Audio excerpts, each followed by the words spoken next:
Hello guys, welcome. और इस video में बात करेंगे कोऑपरेटिव फार्मिंग या सामूहिक कृषि के बारे में। तो आइए देखते हैं कि कोऑपरेटिव फार्मिंग क्या होती है। तो दोस्तों, जब कई लोग याद रखिएगा, अपने लैंड को आपस में मिला करके कॉपरेशन या कमेटी बना लेते हैं और उसके बाद एग्रीकल्चर करते हैं, तो वो जो फार्मिंग कोऑपरेटिव या कमेटीज के माध्यम से होती है वही होती है कोऑपरेटिव फार्मिंग। हिंदी में मैं कहूं तो कई सारे लोग आपस में अपनी भूमि को जोड़ करके समितियों का निर्माण कर लेते हैं और उन समितियों के माध्यम से वो लोग कृषि करते हैं। तो इस तरह की कृषि जो होती है वो सामूहिक कृषि होती है। तो दोस्तों, जब इसमें फार्मर्स कोऑपरेटिव्स का फॉर्मेशन हो गया, कई लोग आपस में जुड़ करके कॉपरेशन बना लिए, तो अब इसमें क्या होगा कि मशीन से खरीदने से लेकर के प्रोडक्ट्स का उत्पादन और उनको बेचने, इन सब की जिम्मेदारी जो होती है वो कलेक्टिव होती है और जो भी प्रॉफिट होता है वो कलेक्टिवली सबको मिलता है। तो ये एक प्रकार की कलेक्टिव फार्मिंग है, जिसे आप कोऑपरेटिव फार्मिंग या कलेक्टिव फार्मिंग दोनों कह सकते हैं। ये रन करती है, एक फार्म होता है, मतलब एक फार्म का डेवलपमेंट होगा और ये कोऑपरेटिव सोसाइटी के माध्यम से रन होता है। वही कोऑपरेटिव सोसाइटी का मतलब बहुत सारे लोग जुड़ करके आपस में कोऑपरेटिव सोसाइटी बना लेते हैं। इस तरह की एग्रीकल्चर वर्ल्ड के कई सारे पार्ट्स में देखी गई है, जिसके कुछ एग्जांपल्स आपको यहाँ स्क्रीन पर दिखे हुए मिल जाएंगे, जहां किसी भी गांव के बहुत सारे लोगों ने मिल करके आपस में एक कोऑपरेटिव बना लिया या एक समूह बना लिया और उस समूह के माध्यम से वो कृषि करते हैं।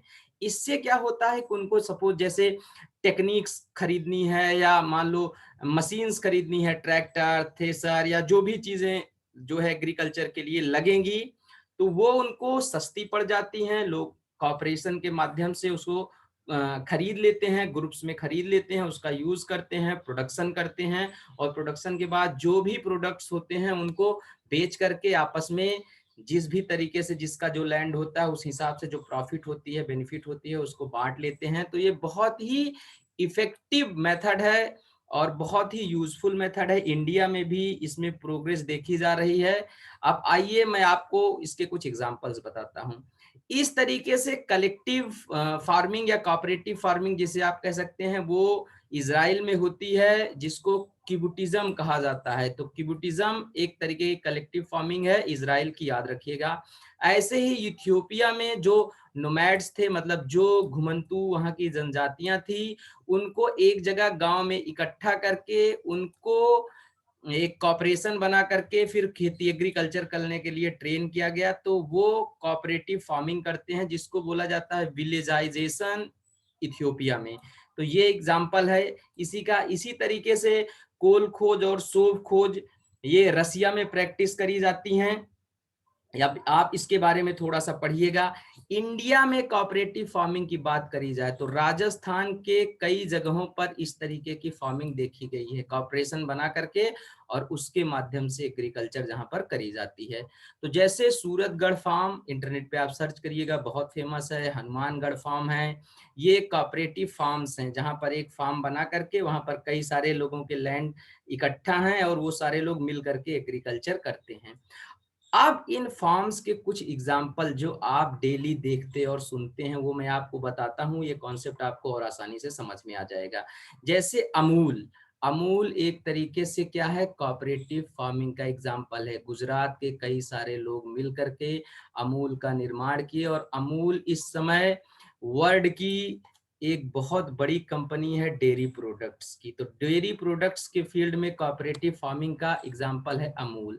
ऐसे ही कर्नाटका मिल्क फेडरेशन भी एक कोऑपरेटिव फार्मिंग का एग्जाम्पल है। Indian farmers fertilisers cooperative limited, IFFCO के बारे में आपने सुना होगा, तो ये भी एक एग्जाम्पल है कोऑपरेटिव फार्मिंग का। इंडियन कॉफी हाउस, इसके बारे में तो आपने जरूर से जरूर सुना होगा अगर आप भारत के किसी भी जो थोड़ा सा भी फेमस शहर है वहां पर रहते हैं। तो एक्चुअली पहले जो ब्रिटिशर्स के टाइम पे कॉफी हाउस होते थे वहां पर इंडियंस अलाउड नहीं थे।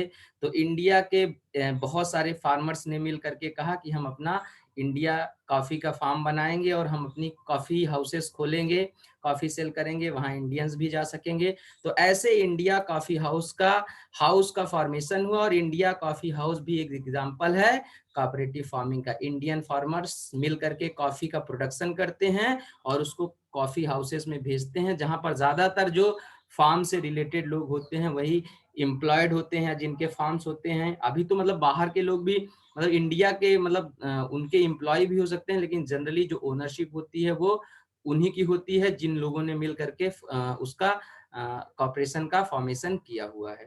तो इस तरीके से ये कोऑपरेटिव फार्मिंग है। इंडिया कॉफी हाउस की हिस्ट्री बहुत ही दिलचस्प है, मैं आपको किसी और वीडियो में बताऊंगा। आज के लिए फिलहाल इतना ही। होप आपको समझ में आया होगा, और मेरे चैनल के साथ बने रहिए, लाइक शेयर और सब्सक्राइब करते रहिए। Thank you very much.